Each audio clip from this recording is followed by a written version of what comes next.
My friend Lisa's here to help me read a short story I wrote, and this is the first time she's reading it. And it's the first time I'm going to hear it out loud.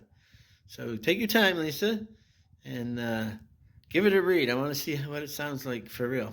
All right. I'm excited to read this. You're always coming up with all kinds of amazing things, John, so I'm really excited to see what this is all about. All right, I'll say 1, 2, 3, go. Are you ready? I'm ready. 1, 2, 3, go. Station Street, St. John, New Brunswick, right in front of Harbor Station, the local hockey arena. Not a game night, no crowds, no hot dogs, no music. Just a quiet Tuesday, and 10 people happened to be walking by. And then it happened. A tall, thin man, 87, maybe older, stumbled and fell to the sidewalk. No drama, no scream, just a slow motion moment that stitched 10 strangers into the same story. The first to move was a woman in her 40s. Smart eyes, steady hands. She dropped beside him, checked his pulse, and called out for help. No hesitation, just action.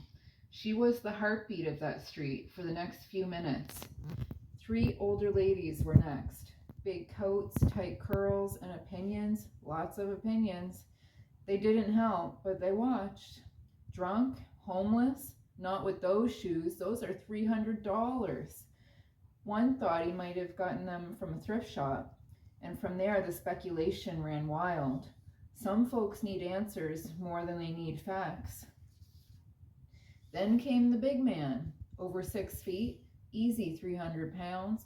He marched in like a tank, puffed up and loud, taking credit for managing the scene, even though he did next to nothing. Sometimes being the biggest doesn't mean being the most helpful. Next was a tall, well-dressed fellow, maybe the smartest in the group. Saw the woman kneeling and did what she said. Call 911. He was happy to help, gave the dispatcher a full report, but when they asked where it was, he paused and said, right across from where the old whorehouse used to be. Bit of history baked into that slip. Station streets always carried a few ghosts. Number 8 was hard to miss, even if he was the smallest of the group. 5'5", full of energy, eyes bright and feet fast. He dashed in, helped direct the first responders like it was his second nature. Said he was heading to the States next week, going to college. Water boy for the football team to start, but his dream, work his way up, become the traveling secretary, handle the schedules, the flights, the logistics, see the country and be part of something big. But that day, he was just a kid on Station Street doing exactly what needed doing, and doing it well. And then the last 2, teenagers, maybe 16, maybe 17. One stayed back, unsure. The other stepped forward. Helped clear space, quiet and respectful like. Nothing flashy, just simple kindness, the kind you hope to see in the next generation.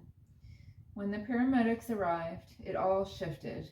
The woman who knelt first stepped back. One of them looked at her and said, "You saved his life. If you hadn't been there..." She didn't say a word, just nodded, like it was her first time doing something hard and right.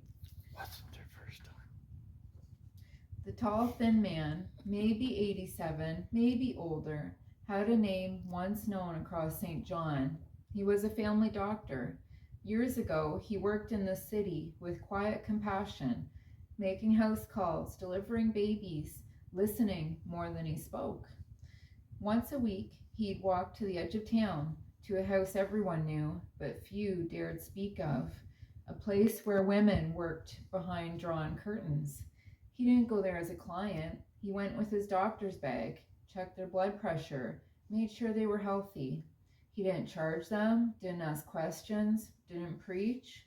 He didn't agree with what they did, but he believed they deserved care and dignity. But word got out, and in a small city, word turns to rumor fast. It followed him everywhere, and to his clinic, and to his children's school, into church pews where people stopped shaking his hand. So he left, packed up his family, and started over, somewhere quieter, somewhere forgettable. And now, all these years later, he was back in St. John just for a funeral. His brother had passed. He was walking alone on Station Street when his legs gave out beneath him. 10 strangers caught him, lifted him, spoke kindly. They didn't know his story, but for a brief moment, they were part of it. Maybe that was enough. A little grace at the end of a long, complicated life. Great story. Well done, Lisa. Thank you very much.